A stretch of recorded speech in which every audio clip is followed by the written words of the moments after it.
Аялдардын корккон нерсеси эрим, күйөөм менден жашыраак, менден сулуураак бирөөгө кетип калат, бирөөнү таап алат деп ойлошот да. Бирок андай эмес. Аял киши, эркек киши качан кетип калат, качан аялдын алдында өзүн түрмөдөй сезип калса, түрмөдөгүдөй сезип калса, эркин сезе албай калса. Эркин сезсе, ал эч качан кетпейт. Жашоодо мисалдар көп. Сизден сулуу эмес, жашы чоңдоро кетип калгандар толтура. Сизден хунигиракты таап алгандар толтура. Айтайын дегеним, бул жаш маселеси, сулуулук маселеси ойнобойт.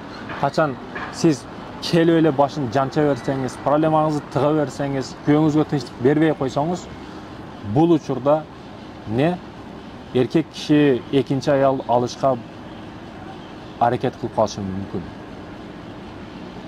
Ошондуктан да айтайын дегеним, аялдар сиз бардык шарт, бардык жактан ойлонуп аракет кылыңыз, күйөөңүз сиздин алдыңызда өзүн эркин сезсин.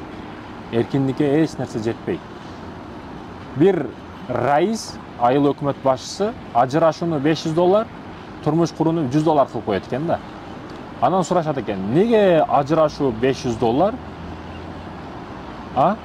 турмуш куруу $100 десе, эркиндикке чыгыш кымбат турат дейт экен да.